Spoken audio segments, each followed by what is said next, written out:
ગુજરાતમાં ઘણા સ્થળો પર ઈડીની મોટી કાર્યવાહી, કુખ્યાત બાહુબલી અપરાધી વિરુદ્ધ કાર્યવાહી થઈ રહી છે, જેમાં સુરેશ જગ્ગુભાઈ ઉર્ફે સુખા પટેલ સામે સર્ચ ઓપરેશન શરૂ થયું છે। રાજ્યમાં સુખા પટેલ સામે નોંધાયેલા છે ડઝનથી વધુ ગુના।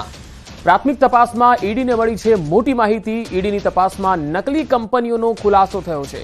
નકલી કંપનીઓ થકી કરોડો રૂપિયાનો વ્યવહાર થયો છે।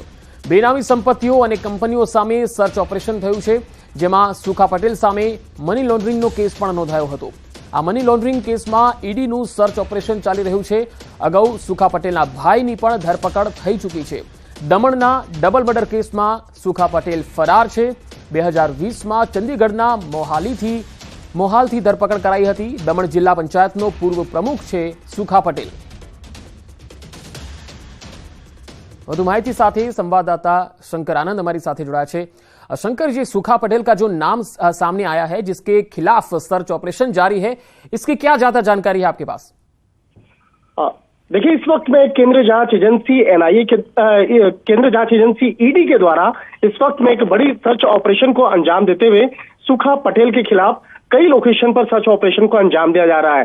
जहां तक हमारे ईडी के सूत्र बताते हैं कि वलसाड और इसके साथ ही कुछ अन्य लोकेशन पर भी सर्च ऑपरेशन को अंजाम दिया जा रहा है। तकरीबन 8 से 9 लोकेशन पर सर्च ऑपरेशन को अंजाम दिया जा रहा है। और अगर सुखा पटेल की बात करें तो ये एक बहुत बड़ा एक बाहुबली अपराधी रहा है। इसका पूरा नाम जो है सुखा जग्गूभाई पटेल है।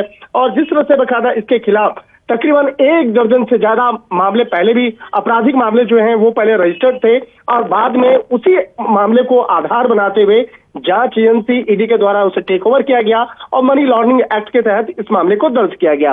और इस मामले की जब तफ्तीश की गई तो पता चला कि कई ऐसे बेनामी संपत्तियों को इसके द्वारा बनाया गया, और इसके साथ ही कई शैल कंपनियां यानी कि फर्जी दस्तावेजों के मार्फत से कई ऐसी कंपनियां बना करके लाखों करोड़ रुपए का लेन देन जो है वो इसके द्वारा किया गया। तो इसके साथ कौन कौन से लोग मिले हुए हैं और खास तौर पर कौन कौन से जो सफेद पोस्ट लोग इसके साथ मिले हुए हैं, जो उस शैल कंपनियों के मार्फत से लाखों करोड़ रुपए का लेन देन कर रहे हैं। तो इन तमाम मामलों की पड़ताल करने के लिए जांच एजेंसी के द्वारा तकरीबन 8 लोकेशन पर सर्च ऑपरेशन को अंजाम दिया जा रहा है। और सर्च ऑपरेशन के दौरान उन तमाम जानकारियों को इकट्ठा करने का प्रयास किया जा रहा है।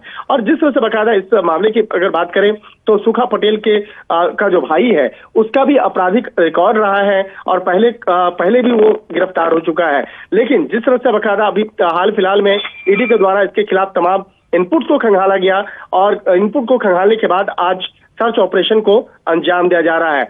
एक तरह से कह सकते हैं कि जिस तरह से बकायदा आज कई शेल कंपनियां और कई जो बेनामी जो संपत्ति है उसके बारे में तमाम जानकारियों को इकट्ठा किया जा रहा है। और इसके साथ ही जो दमन वाला इलाका है, दमन इलाके में बेहद महत्वपूर्ण जानकारी और सबूतों को जांच एजेंसी के द्वारा इकट्ठा किया गया है। तो एक तरह से कह सकते हैं कि जिस तरह से इस मामले में एक बाहुबली अपराधी के तौर पर सुखा पटेल का नाम पिछले काफी समय से सामने आ रहा था, और जिस तरह से बकायदा इसने अपना एक अलग रिकॉर्ड बनाते हुए, एक आपराधिक रिकॉर्ड बनाते हुए ये बाद में मनी लॉन्ड्रिंग के मामलों में इन्वॉल्व हुआ। यानी कि आपराधिक मामलों को छोड़ करके फिर बाद में एक उसी के पैरेलल में इसने मनी लॉन्ड्रिंग के मामलों को अंजाम देना शुरू किया, और उसी के मार्फत ये कई अलग अलग लोकेशन पर इसने बेनामी संपत्तियों को भी तैयार किया।